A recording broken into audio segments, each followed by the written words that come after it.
Hey there, friend. Welcome back to Daily Dose Radio here in the Bible Bistro. Oh, please come in here and sit down with me. This is your home for organic Bible study that's fresh and delicious. This is Daily Dose Radio, 5 minutes a day, 5 days a week, studying the Psalms verse by verse. So glad to have you here with me today as we study Psalm 17. So we're going to look at Psalm 17 verses 10 through 12 today. Now, yesterday, we ended with verse 9, and verse 9 tells us about the wicked that oppress. So David says he wants the Lord to deliver him and save him from the wicked that oppress, from the deadly enemies who compass. They compassed him about, like Saul surrounding the mountain where David was. It was a bad time for David. And so he says, there are 9, deliver me from these. And then he describes them a little bit. So here we have another one of those descriptions. We had it in Psalm 10. You recall that. If you didn't hear my expositions on Psalm 10, go back and listen to that, because there the wicked man is described throughout the majority of that psalm. And here we have it again, but this is in miniature. So let me read 10, 11, and 12. They are enclosed in their own fat. With their mouth they speak proudly. They have now compassed us in our steps. They have set their eyes bowing down to the earth, like a lion that is greedy for his prey, and as it were a young lion lurking in secret places. Yeah, that's just like Psalm 10, isn't it? Especially the lion part. The lion in the covert who's waiting to pounce. Here it is again, the lion that's greedy, the young lion lurking. And we'll get to that here in just a minute. Verse 10, there is interesting. They are enclosed in their own fat. Okay, that's not David accusing them of being big fat fatties. Maybe some of them were, but that's not the idea.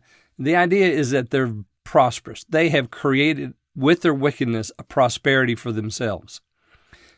Shades of, Psalm 45, or not, Psalm 43, and Psalm 73. These wicked men and how prosperous they are. And so this is that. He's saying they're enclosed in their own fat. It's their prosperity. It's not, God hasn't given them prosperity here. It's what they've accumulated according to their wickedness. And then he says, and with their mouth, they speak proudly. Now we know that pride is one of those markers of the arrogant and the wicked, because it's pride that the Lord hates. Go back and look at Proverbs chapter 6. In Proverbs chapter 6, that list 6 things that the Lord hates, yea, 7 are an abomination to him. And then the very first thing in that list is the proud tongue. So the proud tongue is number one, because the tongue, that proud mouth, tells you what's in the heart. And so here we have it, their mouth, they speak proudly. And then verse 11, they have now compassed us in our steps. They have set their eyes bowing down to the earth. So they've set the trap, they've got him. Just like Saul, when he surrounded the mountain, he had David, and he was looking to kill him. And he would have, if it hadn't been for the Lord that intervened.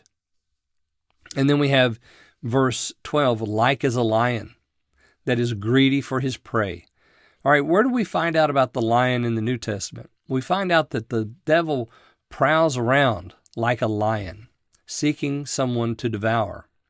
So here we have it in the Old Testament, like a lion that is greedy. Friends, you have an enemy. He wants to compass your steps. He wants to stare down at you as if you're already defeated. He is greedy for you because he wants to destroy you as the image bearer of God. And he's like a young lion lurking. He's always lurking. Watch out for him, because he's in places where you might not imagine he would be. Be careful, because the lion lurks in all kinds of places.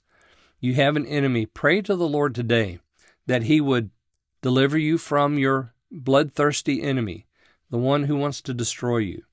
The Lord keeps those that are his. He does.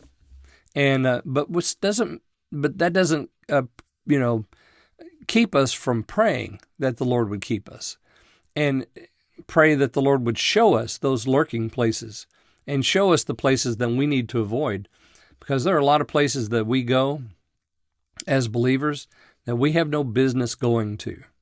And we need to be careful. We need wisdom so that we don't step into the lurking places where the lion is ready to surround us. All right, well, join me again tomorrow, and we're going to look at verses 13 through 15 here on Daily Dose Radio.